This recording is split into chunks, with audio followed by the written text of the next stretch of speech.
Happy Saturday morning, all. Thank you for joining me today for our 13th episode of Saturday Morning Coffee. I'm Nolan, our lead writer and founder of Dime Novel Adventures. Today we'll be reviewing the January 2026 adventure, Well of Fate. If you're ready, I've got my coffee, so let's dive in.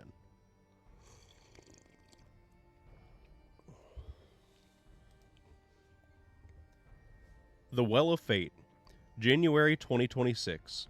See the beginning of it all in this adventure for your favorite role-playing game. The Well of Fate, a variable level range adventure, January 2026. In this adventure, the party will follow a lead to locate the mythical Well of Fate. They will fight undead, solve puzzles, and answer riddles in order to find the elusive well. Written by Flame Reptile. Edited by The One True AZ. Cartographer, The Silent Cartographer. Art, The Noisy Artographer and Brushing Blooms. Disclaimer. Come on, we've played this adventure 3 times already. Can we just move on to the next one? Special thanks to Dawn of Dune, The One True AZ, Flame Reptile, Portal Ripper, The Silent Cartographer, Garlic Man, The Angry Ginger, and the Webmaster. Thank you to the Lord our God for blessing us with the inspiration to keep going. Call to me and I will answer you, and will tell you great and hidden things that you have not known. Jeremiah 33:3. On the cover, expertly illustrated by Brushing Blooms, brave adventurers foolishly delve into the lost barrows, hoping to challenge the creature of the well for a chance to have their wish granted by the Well of Fate. Act 1. Where it all started. The party, having traveled long and far on the last day, has made camp for the night within a clearing of trees next to the trail they follow. As they sit around the campfire, they are approached by a mysterious cloaked figure, asking if they may share the fire for a short time. In exchange, the figure promises to tell the party a tale to keep them entertained. Read or paraphrase the following. Your party has traveled long and far in the past day. Weary from your travels, you stop for the evening a short way from the road and make camp within a small clearing. As the sun sets and the forest around you becomes dark, you sit around the campfire waiting for sleep to overtake you. A creature with a passive perception of 15 will notice the approach of the figure as it steps off the road towards the clearing. Otherwise, the party will collectively notice the figure once it has reached the edge of the clearing. As your eyes begin to droop and sleep begins to take you, you hear soft footsteps approach your camp, coming to a halt at the edges of your campfire's light. In the voice of an elderly man, weathered by age, it asks, "Pardon me, adventurers. Might an old man share your campfire for a bit to warm his bones? I won't stay long, and while I'm here, I can tell you a tale as old as me." Mysterious Figure. The mysterious figure is an illusion, an astral projection, from the creature imprisoned with the depths of the Well of Fate. It wanders the region around Spradia in search of adventurers that might one day set it free. It poses as a frail old man, seeking to tell its tale to those that might listen, directing them towards the Well of Fate. Because it is completely cloaked and nothing more than an illusion, it is impossible to detect the intentions of the mysterious figure. However, its posture and tone are earnest and non-threatening. If asked what it is doing, the mysterious figure will inform the party it is just passing through to Spradia. If the party becomes hostile towards the figure, tries to attack it, or tries to uncloak it, see refusing the mysterious figure. Welcoming the mysterious figure. If the party welcomes the mysterious figure, it will step into the light, revealing its mysterious form. It will grab a log from the nearby woodpile and take a seat, warming its hands. It will then thank the party and begin its tale. Read or paraphrase the following.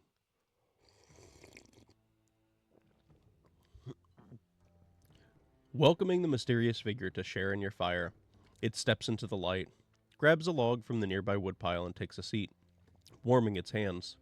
The figure carries itself like an elderly man, hunched and slow. It's adorned in a dark brown leathers that cover every inch of its body, obscuring its features. As it sits and warms itself, it says, "Thank you, generous adventurers. Now, allow me to tell you my tale." Long ago, in the earliest age of Elendor, a powerful creature roamed this world. A remnant, born from the ancient days, its name has since been lost from memory. Its power grew beyond mortal understanding, and terror followed it like a shadow. In answer to the rising fears of the creature, an order arose, the Brotherhood of the Barrows, warriors, masons, and wardens, sworn to bury the horrors mere blades could not slay. Their battle against the creature was witnessed by the stars, lasting 6 days and 6 nights, and on the twilight of the 7th they prevailed.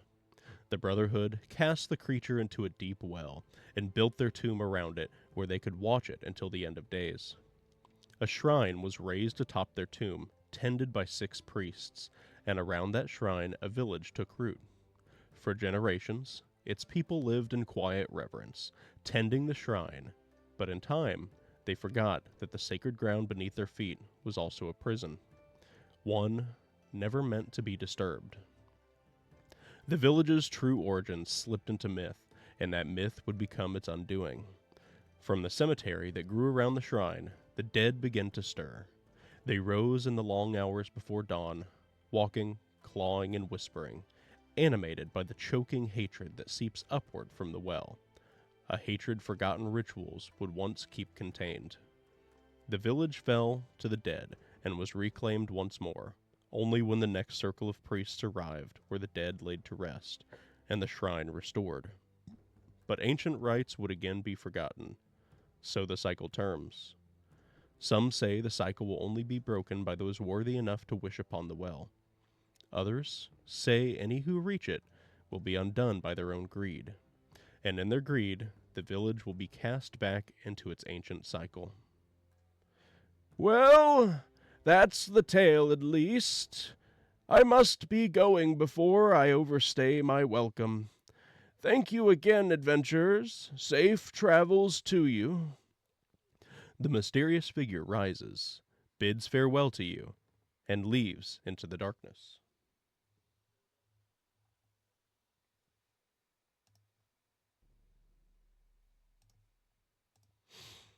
Refusing the mysterious figure.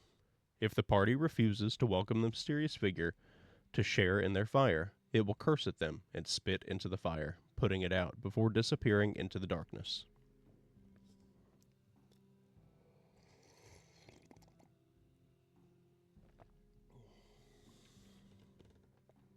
Ominous fog. A thick fog will begin to set in about an hour after the mysterious figure disappears into the darkness, regardless if they welcomed or refused it. The dense fog, sea condition, covers the area, see Well of Fate camp map, obscuring all by a 10-foot radius around the campfire. If the party refuse the mysterious stranger, the campfire will go out as soon as the fog sets in, bathing the campsite in darkness and blanketing it in fog. Out from the dense fog stumbles 1d6 plus 2 Spradia zombies, which attack the party. If the party refuse the mysterious stranger, 2d6 plus 4 Spradia zombies shamble from the fog instead and attack. Read or paraphrase the following. As you return to your rest, after the odd visit from the mysterious figure, a dense fog begins to set in around you, welcoming the mysterious figure. The fog, however, ceases to set in around your crackling campfire, leaving a small area unobscured. As you group up around the fire, you begin to hear creaks and low moaning approaching from the fog. Several humanoid figures lurch out into the clearing, drenched in blood and vacant stares across their faces. Roll initiative. Refusing the mysterious figure. As the fog sets in, your campfire extinguishes itself, leaving you bathed in darkness and obscured by mist. Scuffling towards you, you hear numerous feet accompanied by low moans and growls. Countless hands begin to reach through the fog at you, grasping and clawing, trying to drag you into the dark mist. Roll initiative. Inspecting the zombies. After the zombies have been slain, the fog will begin to subside, and the party can take a moment to check their corpses. A creature may achieve any of the following results by performing the following checks on the corpses. Medicine.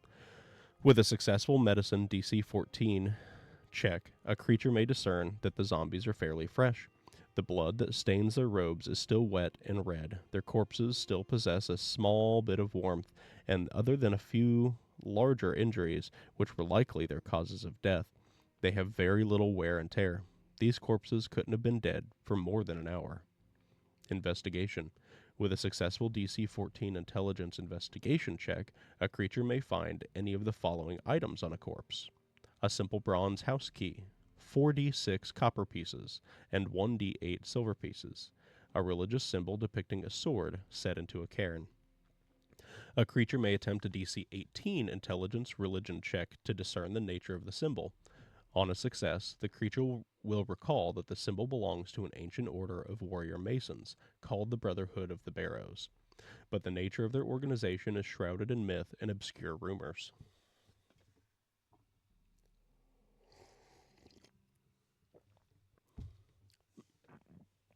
Perception.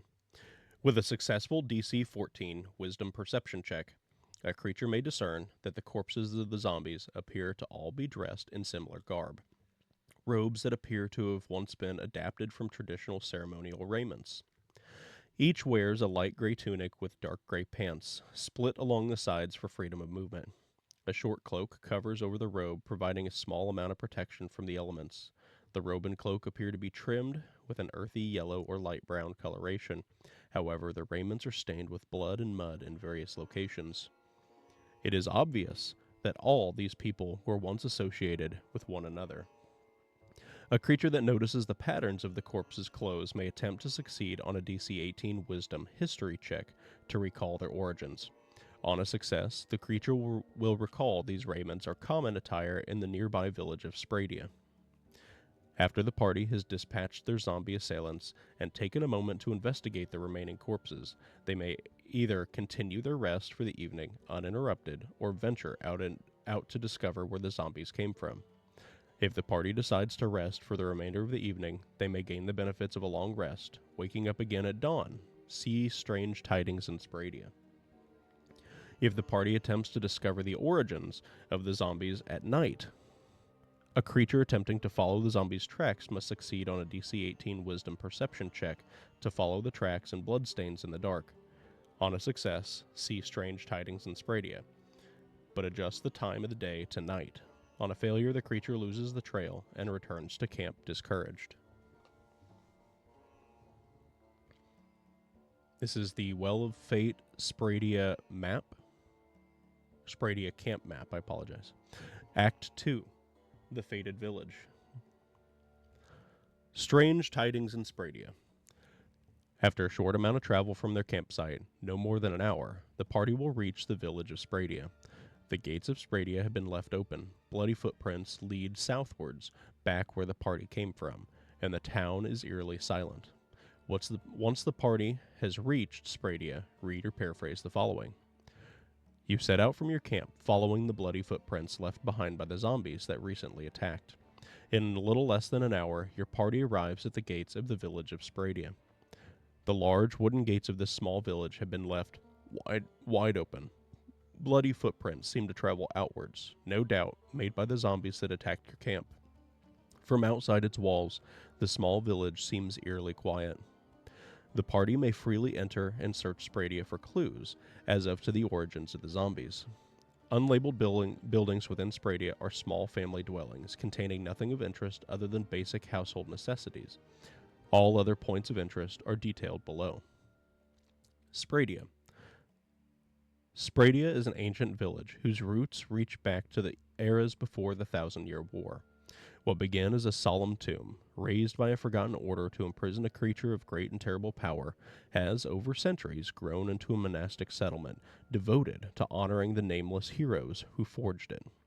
The tale of the tomb's creation, along with the names of its founders, has been lost to time. Spradia has been destroyed, abandoned, rebuilt, and sanctified more times than any living soul can recount. However, its people still practice a culture steeped in reverence. Clerics who wander the neighboring lands often trace their first steps of faith to Spradia, or make pilgrimages to pay homage to their solemn shrine. The shrine, found today in the village's northwestern quarter, is the oldest surviving landmark in Spradia, though its carvings and symbols have faded. It is widely believed to hold some link to the village's true origins. However, this connection is known only by the elders of the village, who guard its secrets with silent devotion. General notes. Walls. Spradia is surrounded by 15-foot tall wooden walls constructed of tree trunks harvested from the surrounding forest. A creature that succeeds on a DC 15 strength athletics or dexterity acrobatics check may climb the walls freely. General features. As a small, quiet monastery village, life in Spradia is typically quiet and simple. Much of the village is covered in short grass with a few trees that grow intermittently.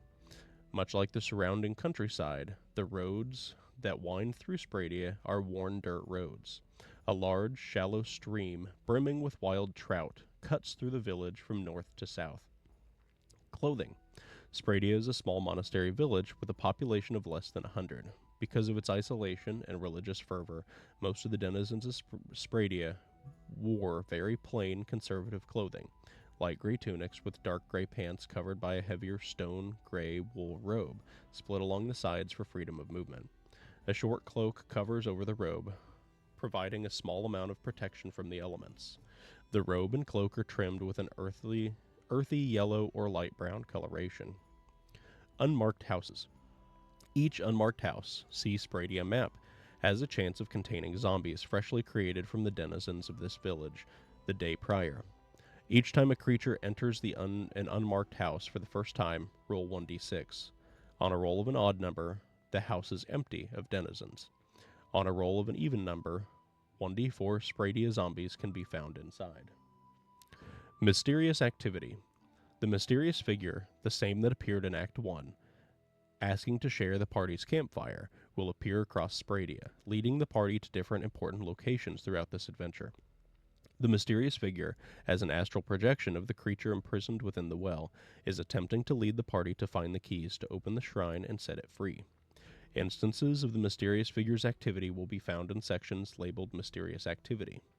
In all instances of mysterious activity, the mysterious figure will be able to see and acknowledge a creature regardless if it is hidden, invisible, or under another condition that would normally make it undetectable. The mysterious figure will perform its action and then disappear without a trace.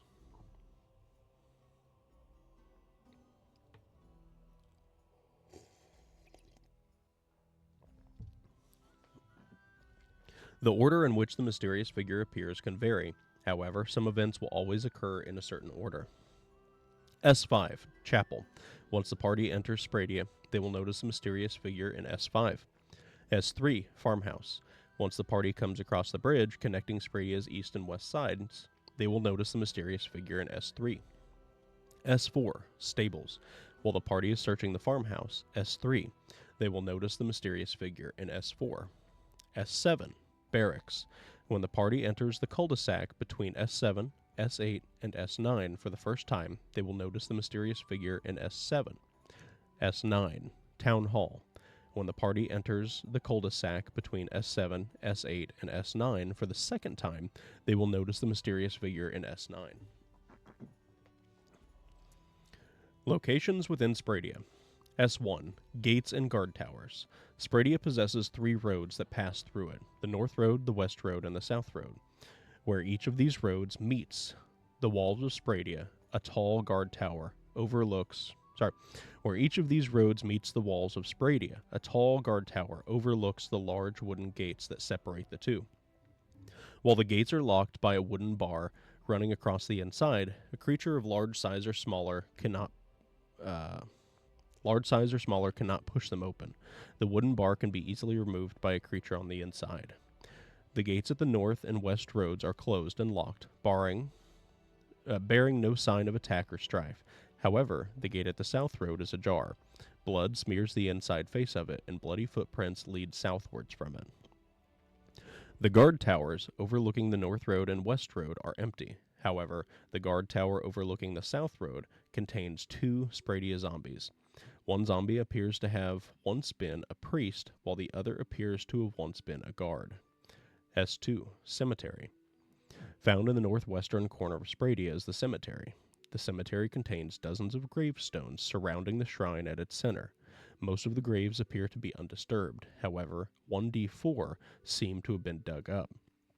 A creature that succeeds on a DC 15 intelligence investigation check may discern that rather than being dug up, something or some things appear to have dug out of them. Each time the party enters the cemetery, undead will begin to emerge from the graves, as if sensing their life force. For each player character, 1d4 Spradia skeletons emerge from a random grave and attack. After the party has entered the cemetery 6 times, no additional skeletons will emerge. Located within the center of the cemetery is the Ancient Shrine. See Ancient Shrine. Mysterious activity. As the party approaches the northwestern reaches of Spradia, near the cemetery, they will see the mysterious figure. Read or paraphrase the following. As you travel into the northwestern reaches of Spradia, you see a large cemetery. Kneeling before a large shrine, within its center, you see a mysterious figure, cloaked in dark robes, prostrate as if it were praying. It rises a moment after you notice it, fluidly circling around the shrine, peering up at you and nodding before disappearing behind it. Excuse me.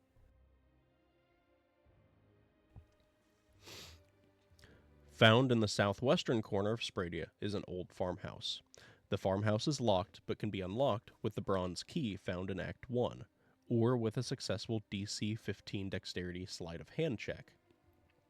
It contains 1d4 plus 2 Spradia zombies and 1 Elder Spradia zombie, all roaming mindlessly within.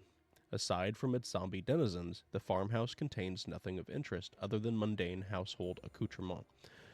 Once slain, the Elder Spradia zombie can be searched to find the old amulet, hammer. Mysterious activity.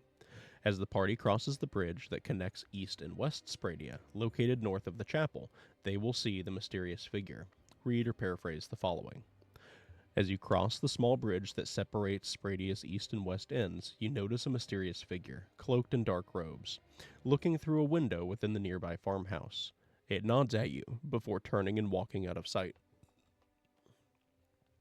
S4. Stables. Found next to the farmhouse in the southwestern corner of Spradia are the stables. Within the stables are the corpses of 3 zombies, which are being picked apart by the hungry ostriches within. Once the door to the stables is opened, 1d8 plus 2 ostriches will become startled and attempt to flee into Spradia. One of the corpses once belonged to a priest of Spradia, and if searched, the odd amulet chisel can be found within its vestments. Behind the stables and old farmhouse, set within the defensive wall that surrounds Spradia, is a large set of doors. The doors are blocked by a large block of wood, which can be removed easily from the inside. Behind the doors is a large run, filled with 5d8 hungry ostriches. The ostriches are non-hostile towards the party, but will attempt to flee into Spradia once the doors are opened.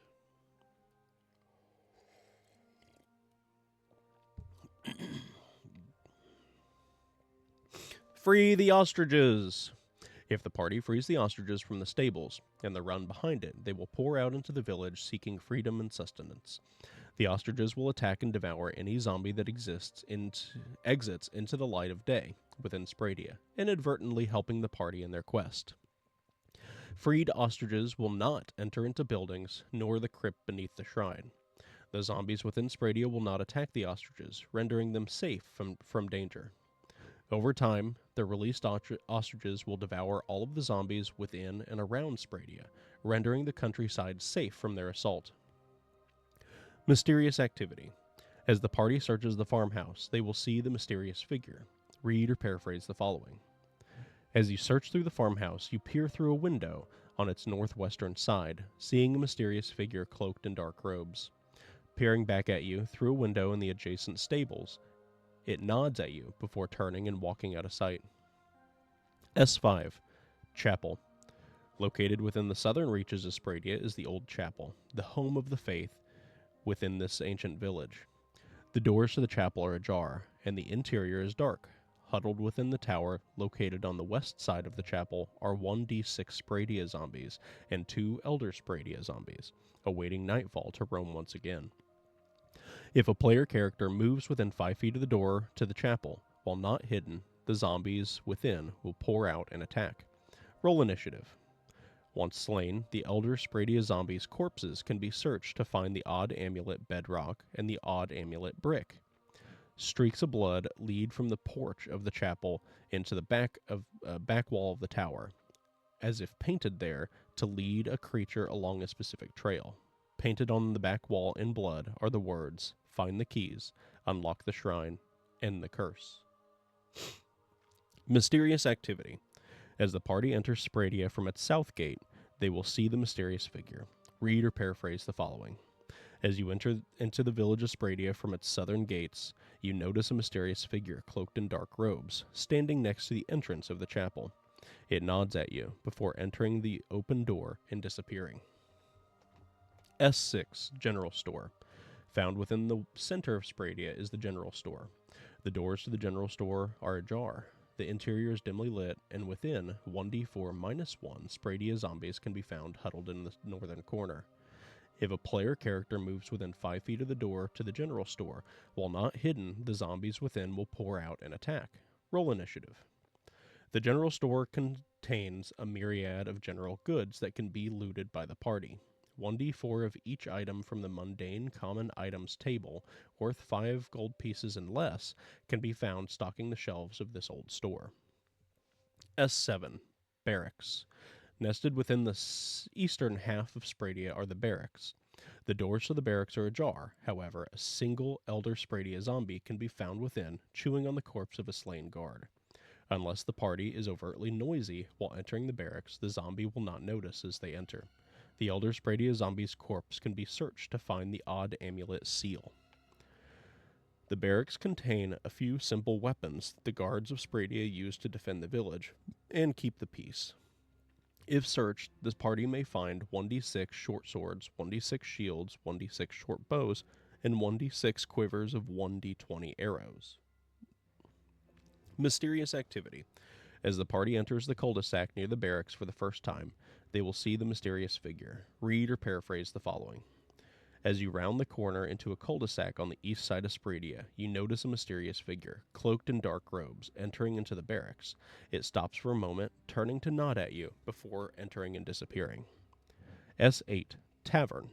Nestled within the eastern half of Spradia is the tavern. This large gathering hall is the largest building in Spradia, and hard to miss.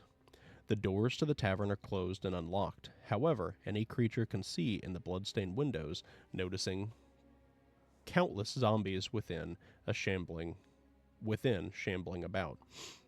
If a humanoid approaches within 10 feet of the tavern, unhidden, all of the zombies within will notice and crowd around the closest wall to the humanoid, attempting to claw at it through the glass. The zombies cannot break through the tough glass. However, they do appear to be violent and ravenous. If the party wishes to enter the tavern or open its doors, there are 4d10 Spradia zombies within that are happy to welcome the party inside for a meal. The interior of the tavern is stained in blood and tossed about from when the zombies coalesced within. Enough rations to feed and water the town of Spradia can be found within.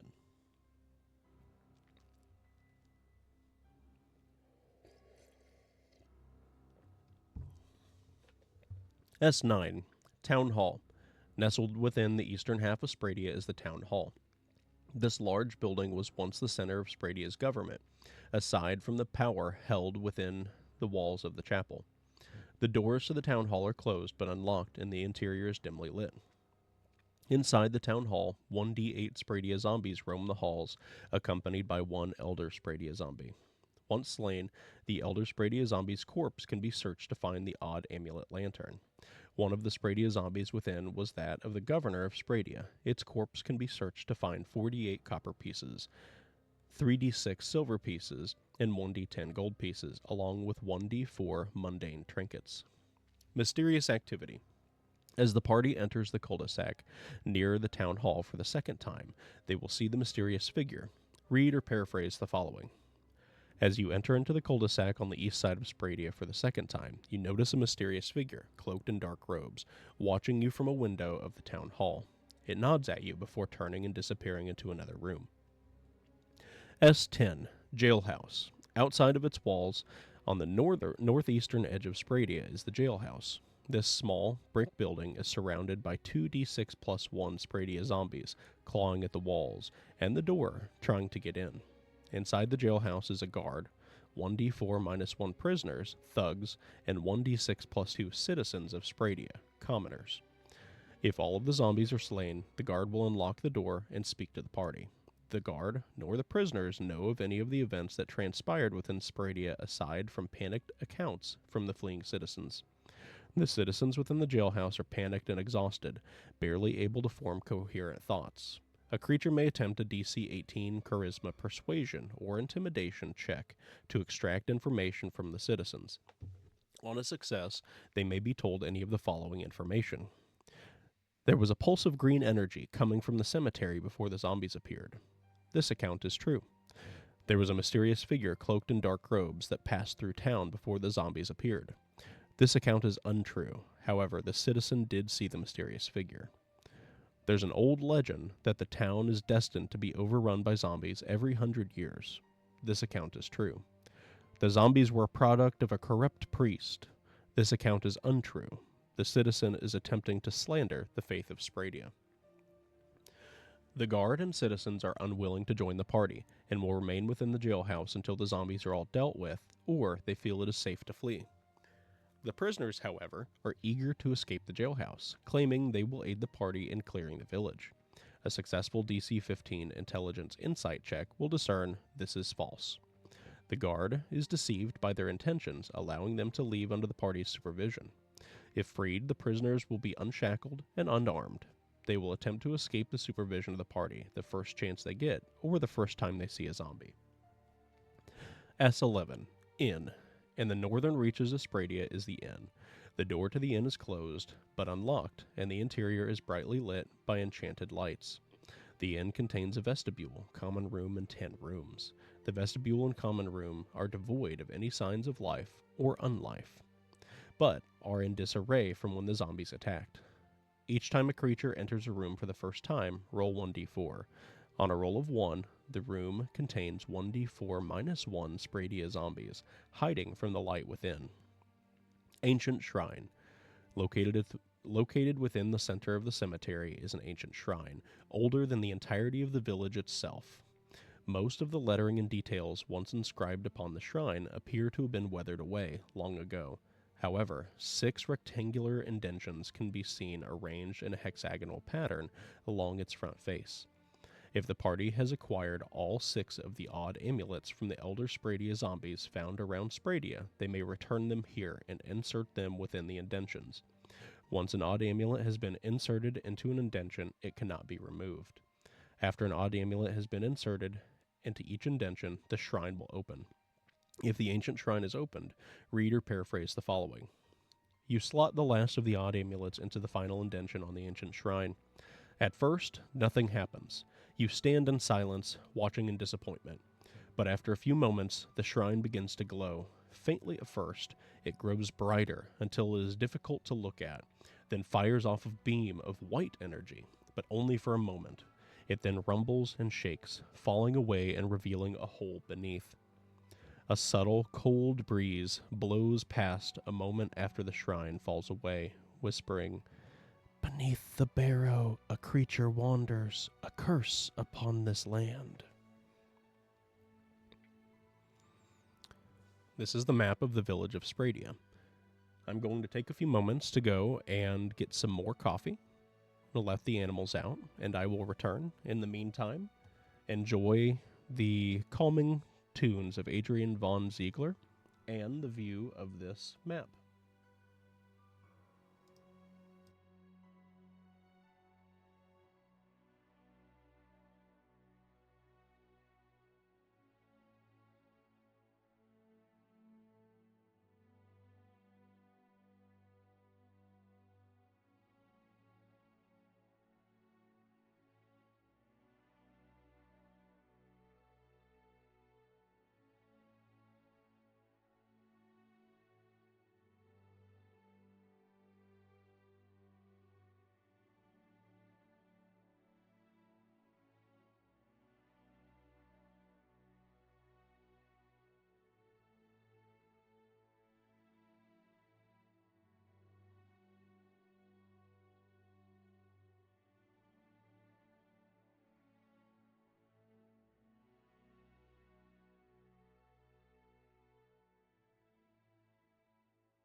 All right, I have returned. Let us continue our reading. Act 3, The Well of Fate. The Lost Barrow. The party may enter into the hole beneath the shrine and descend 60 feet down until they enter the Lost Barrow. This dome-shaped barrow was constructed long ago from the stones cut from the nearby region. Over eons, the stones have eroded away, crumbling and struggling to maintain their original form. The interior of the barrow is dimly lit, illuminated only by the faint glows from the 6 statues positioned around its perimeter.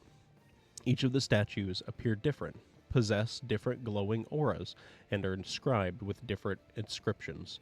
See barrow statues. Within the center of the lost barrow, sunken into the floor, is a stone dais, with an inscription carved into it. See stone dais. When the party enters the lost barrow, read or paraphrase the following. You delve into the pit beneath the fallen shrine, and down a well-like stone shaft that descends 60 feet into the darkness below. At the bottom of the shaft lays a hemispherical space, 120 feet in diameter, constructed of ancient stone blocks. The humid air settles upon the stonework, causing it to be slick and moist. 6 statues watch along the perimeter of this space, each emitting a soft glow of different color: red, yellow, orange, blue, green, and purple. Within the center, a stone plate stands out from the other features of this room, smooth and made of a different type of stone. Stone dais. Stone dais. Sunken into the floor of the lost barrow, in its exact center, is a stone dais carved from a lighter colored stone, different from the rest of the barrow. The stone dais is the doorway in which the party may reach the final boss of this dungeon. A creature that succeeds on a DC 15 intelligence investigation check may discern that it can both rise from the floor and open with separate mechanisms. Each time a riddle is answered from the riddles inscribed upon the barrow statues, the stone dais will raise from the floor by 6 inches to a maximum height of 3 feet if all riddles are answered. Inscribed upon the top of the dais is the primordial language is the following riddle. I am a hill that did not grow, raised for those who sleep below. What wanders beneath, I hide still. I am the seal upon the hill. Answer: a barrow. If a creature speaks the word barrow while within the lost barrow, the cover sealing the dais will begin to glow, pulling itself away and revealing another pit beneath. See the creature of the well. If no members of the party can read primordial, nor do they have other means to do so, such as the comprehend languages spells, by summoning a creature that can, or by other means, the voice of the mysterious figure will whisper it to the party from an unknown location. A short adventure. Note: the party may proceed to the lair and the well to fight the creature of the well by just answering this riddle. The sections of this adventure involving the barrow statues, the Brotherhood sepulchres, and the stone murals will modify the amount of playable content within this adventure and modify the difficulty of the final boss fight, but do not bar access to the creature below.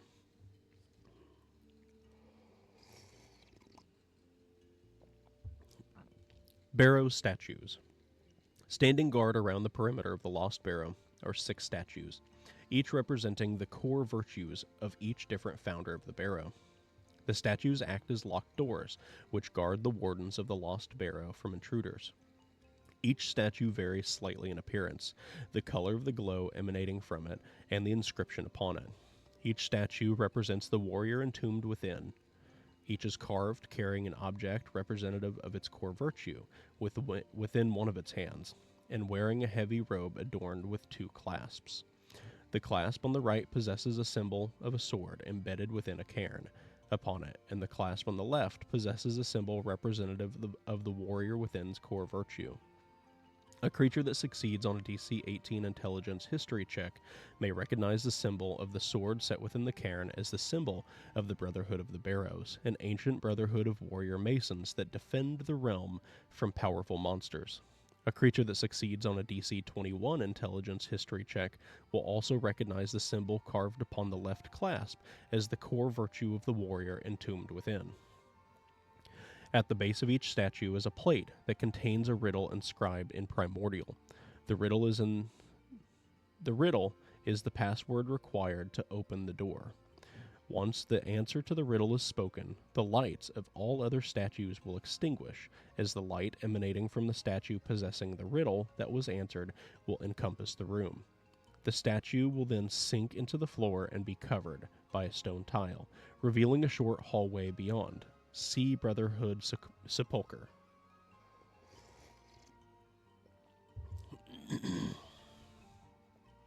The light that encompasses the room is a magical barrier, as if by the Force Cage spell.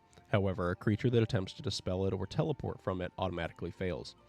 The barrier encompasses the main dome of the Lost Barrow, the hallway behind the statue that possessed the answer riddled, or the riddle answered, and the corresponding Brotherhood Sepulchre behind. The Lost Barrier persists until all foreign creatures within the Lost Barrow have been slain, or the Barrow Guard within the corresponding Brotherhood Sepulchre has been slain. Once the barrier is extinguished, the lights shed by the other statues will return. A temporary barrier. Note, the barrier that encompasses the Lost Barrow after unlocking a statue is temporary, acting as a device that prevents the party from progressing until they have defeated the Barrow Guard. If no members of the party can read primordial, nor do they have other means to do so, such as the Comprehend Languages spell, by summoning a creature that can, or by other means, the voice of the mysterious figure will whisper it to the party from an unknown location. Statue of Resolve. The Statue of Resolve appears as a mighty warrior wielding a hammer and a shield, cloaked beneath a heavy robe. The clasp on its left shoulder appears to be engraved with the symbol of a hammer set upon a cairn. The Statue of Resolve glows with a dim, red light emanating from an inscription carved upon a plate across its front, reading, "By virtue we stand, by craft we bind, by vigil we endure. I strike until the stone does yield. I bite until the iron is sealed. With steady blows, I shape and mend." Answer: a hammer. Statue of Discipline. The Statue of Discipline appears as a lithe warrior, wielding a chisel and a dagger, cloaked beneath a heavy robe. The clasp on its left shoulder appears to be engraved with the symbol of a chisel set within a cairn. The Statue of Resolve glows with a dim yellow light, emanating from an inscription carved upon a plate across its front, reading, "By virtue we stand, by craft we bind, by vigil we endure. I cut away what should not stay.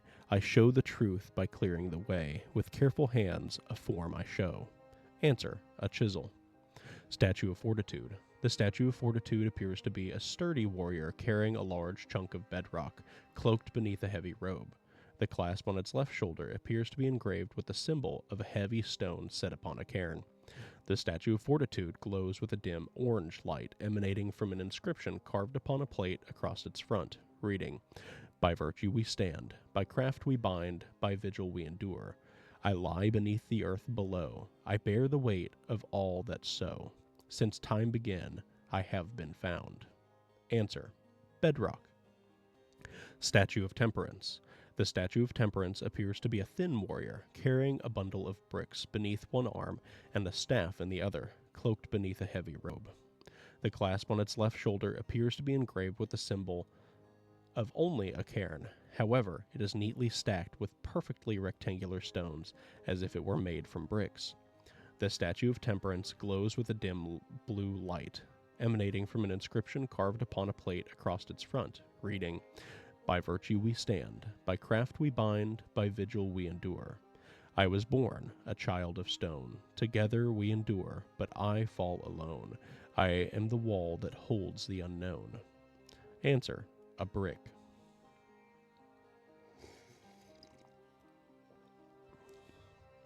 Statue of Obedience. The Statue of Obedience appears to be a modestly built warrior holding between its hands an orb with a hexagram carved into it, cloaked beneath a heavy robe. The clasp on its left shoulder appears to be carved with the symbol of a cairn with a hexagram carved over it. The Statue of Obedience glows with a dim green light, emanating from an inscription carved upon a plate across its front, reading, "By virtue we stand, by craft we bind, by vigil we endure. I forbid and bind and keep. What I guard, I make to sleep. What once was opened, I make closed." Answer: a seal. Statue of Vigilance. The Statue of Vigilance appears to be a stocky warrior, holding a shield in one hand and a lantern in the other, cloaked beneath a heavy robe. The clasp on its left shoulder appears to be carved with the symbol of a lantern, sitting upon a cairn. The Statue of Vigilance glows with a dim purple light emanating from an inscription carved upon a plate across its front, reading, "By virtue we stand, by craft we bind, by vigil we endure. I pierce the dark where shadows lay, I reveal the hidden and light the way. A faithful guide, I watch where others cannot see." Answer: a lantern. Brotherhood Sepulchres. Hidden beyond each barrow's statue is a short 20-foot corridor that leads into a Brotherhood sepulchre. Each sepulchre is a 20-foot diameter hemispherical room containing a short stone dais with a sarcophagus atop it. On the farthest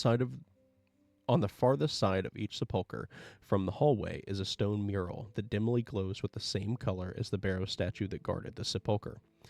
The sarcophagus located within the center of each sepulchre is carved to resemble the warrior depicted in the statue that guarded the sepulchre. Within each sarcophagus, a barrow's guard, see workbench, Brotherhood of Barrows, rests in stasis, awaiting an intruder to disturb its sepulchre. A creature that succeeds on a DC 18 intelligence investigation check can discern that the clasp on the left shoulder of each sarcophagus is made of a slightly different colored stone than the sarcophagus itself and can be easily removed. If the clasp is removed from a sarcophagus, the barrow's guard within will throw aside the lid of the sarcophagus and attack. The stone mural, located on the opposite side of the sepulchre from the corridor, is also carved to resemble the warrior depicted in the statue that guarded this sepulchre. The discerning eye may notice that the mural is missing its left clasp. However, there is a space perfectly sized to fit the left clasp from the sarcophagus. If a creature removes the left clasp from the sarcophagus and places it within the empty space of a mural within the same room, the mural will split in two, revealing a Brotherhood burial chamber. See workbench, Brotherhood of the Barrows. Making an easy adventure harder. The design intention behind incorporating the workbench, Brotherhood of the Barrows Guards, and the Brotherhood burial chamber is to allow the party to discover secretive and hidden content within this adventure, fight more difficult enemies, and inadvertently modify the difficulty of the final encounter of this adventure.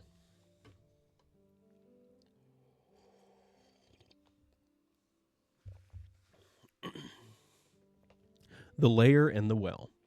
After unlocking the dais, the party may enter into the hole beneath and descend an additional 60 feet down, until they enter the lair of the creature of the well. This dome-shaped barrow was constructed long ago in the same fashion as the lost barrow above. However, it was constructed as a prison for the creature within. The lair of the creature of the well is dark, humid, and stagnant. In the center of the lair is a well, the Well of Fate. The well is filled with water and located 60 feet below. At the bottom of the well, a creature may find a small locked chest.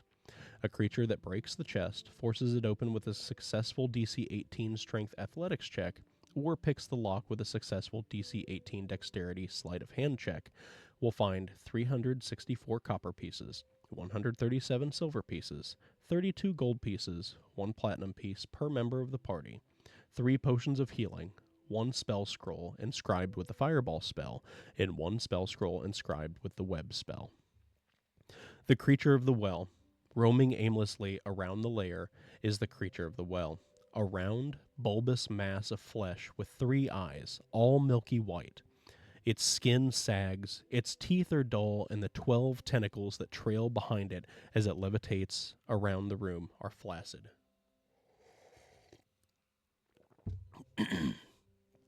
The creature of the well is a Vizark, one that has been imprisoned for an incomprehensible number of years. The creature's mind is absent from its body, as it has been for many centuries, as it astral projects its consciousness out to draw the worthy towards the barrow to free it. The creature in the well continues to meander aimlessly around its lair until it is disturbed. It does not respond to light, sound, or smell whatsoever. If touched, it will lash out with an attack from its bite or tentacle, but only as a reaction. If it is attacked, it will enter into combat, fighting until all creatures within its lair have been slain. When the party enters the lair of the creature of the well, read or paraphrase the following. You descend into the pit beneath the dais, 60 feet into the darkness. The humid air becomes stale and stagnant as all light fades from view. If the party creates light or can see in the darkness. At the bottom of the pit, you see a well filled with clear water, and wandering aimlessly around the well is a creature, round and bulbous. Its 3 eyes appear devoid of light and thought, its skin sags with age, and its teeth appear to be dull and chipped. 12 tentacles trail behind it, flaccid in its endless wandering as it levitates around the well. Defeating the creature of the well. Once the party has reduced the creature of the well to 0 hit points, it will be defeated. Unless additional criteria have been met, see the beast awakened and the beast that was sealed. Once the creature is defeated, it will appear to disintegrate into a cloud of white smoke, leaving behind 1 odd-looking copper coin per player character. See casting coins. The defeated creature will view the party as unworthy, having not unlocked any more of the barrows or not defeated any of its adversaries. It will vanish into white smoke, becoming invisible until the party leaves or fulfills the requirements for the beast awakened. The beast awakened. If all 6 riddles inscribed upon the barrow statues have been correctly answered, all 6 barrows guards have been defeated, and the dais has been raised the full 3 feet. Once the party defeats the creature of the well, it will awaken into its second form, a Vizark. See Vizark. Read or paraphrase the following. As you deliver the final blow to the creature of the well, it inhales a singular deep breath and lets out a loud screech. Its skin tightens, its tentacles cease quivering, and the cloudiness clears from its eyes. The creature, renewed and rejuvenated, peers down at you and gurgles in a manner that could almost be misconstrued as acknowledgement. Defeating the Vizark. Once the party has reduced the Vizark to 0 hit points, it will be defeated, unless additional criteria have been met. See the beast that was sealed. Once the creature is defeated, it will appear to disintegrate into a cloud of white smoke, leaving behind 1 odd-looking silver coin for each player character. See casting coins. The defeated creature will view the party as semi-worthy, having defeated the barrow's guards, but not unsealed or defeated its true foes, the brothers of the barrows. It will vanish into white smoke, becoming invisible until the party leaves or fulfills the requirements for the beast that was sealed. The beast that was sealed. If all 6 puzzles within the Brotherhood sepulchres have been solved, and 1 or more of the brothers of the barrows, see Brotherhood of the Barrows, have been defeated, once the party defeats the Vizark, it will transform into its 3rd and final form, Jarek the Elder. See Vizark. Read or paraphrase the following. You again deliver what you would believe to be the final blow to the creature before you. But instead of releasing its final breath, it begins to laugh. A deep, guttural laugh that smooths and becomes tinged with sarcasm. It looks like you made a big mistake. Breaking the seals, killing the guards. The voice becomes deep and serious for a moment, freeing the beast trapped in the well. The creature before you begins to contort and transform, becoming humanoid in shape, returning to a less serious, sarcastic tone. It seems like you need to be taught a lesson about the pecking order. Roll initiative. The creature, previously a 3-eyed aberration with 12 tentacles, transforms into a humanoid figure with pitch black, smooth skin. It levitates in place a few feet above the ground, legs crossed as if meditating. Its hand lay across its legs as it stares at the party with 3 piercing eyes. A creature that can see invisibility, or has true sight or similar vision, can see 12 orbs of energy floating around Jarek the Elder, invisible to the naked eye. Defeating Jarek the Elder. Once the party has reduced Jarek the Elder to 0 hit points, it will be defeated, either disappearing or submitting, depending if the party has slain all of the all of the brothers of the Barrows or not. Defeating one or more, but not all, of the Barrows. Defeating one or more, but not all, of the brothers of the Barrows. If the party has defeated one or more of the brothers of the Barrows, but not all, Jarek the Elder will appear to disintegrate into a cloud of white smoke, leaving behind one odd-looking gold coin for each player character. See Casting Coins. The defeated creature will view the party as almost worthy, having defeated the Barrows guards and some or none of its true foes, the brothers of the Barrows. It will vanish into white smoke, becoming invisible until the party leaves or is defeated all of the members of the Brotherhood of the Barrows within the Lost Barrow. Defeating all of the Brothers of the Barrows. If the party has defeated all of the Brothers of the Barrows, Jarek the Elder will drop to a knee and bow before the mind of the party, finding them worthy and placing before them one odd-looking platinum coin for each player character. See Casting Coins. Jarek will tell the party, "You have bested me, adventurers. Take these as a reward for your valor. Wish upon the well, whatever your hearts may desire," before vanishing into a puff of white smoke and disappearing from the Barrows.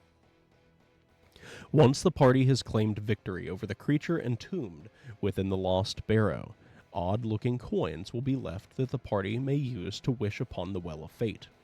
The coins are nearly impossible to identify, being made long before the first age of Elendor. Once a creature touches an odd-looking coin, it will get a notion that the coin might have something to do with the mythical wishing well, the Well of Fate. The type of coins a creature throws into the well will determine the potency of the wish that can be granted, as if by the wish spell. Copper coin. If the creature throws an odd copper coin into the Well of Fate, it may make a wish, as if by the wish spell. However, the wish will come with a terrible monkey's paw. Silver coin. If a creature throws an odd silver coin into the Well of Fate, it may make a wish, as if by the wish spell. However, the wish will come with a mild monkey's paw. Gold coin. If a creature throws an odd gold coin into the Well of Fate, it may make a wish, as if by the wish spell. However, the wish will come with a slight monkey's paw. Platinum coin. If a creature throws an odd platinum coin into the Well of Fate, it may make a wish, as if by the wish spell. The wish granted in this way will yield the best possible outcome for the creature making the wish, possessing no monkey's paw. Monkey's paw. For the sake of this adventure, a monkey's paw is defined as a terrible, unforeseen consequence that occurs from making a wish. The end. A final note. Note to the Game Master. There are creatures and elements mentioned within this adventure that cannot be found within its pages. The statistics for the Vizark and Jarek the Elder can be found in the Dime Novel Adventures Butcher's block, the Vizark.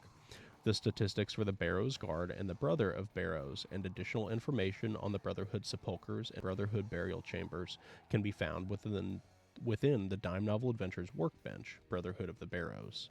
These elements are intended to be used as supplemental resources to enhance this adventure for higher-level adventuring parties. We apologize for omitting these resources from this adventure, but we believe they are best served within their own supplements. Here is the final map of the adventure, the Well of Fate dungeon. This adventure also features 5 new monster stat blocks and some very nice art created by Brushing Blooms.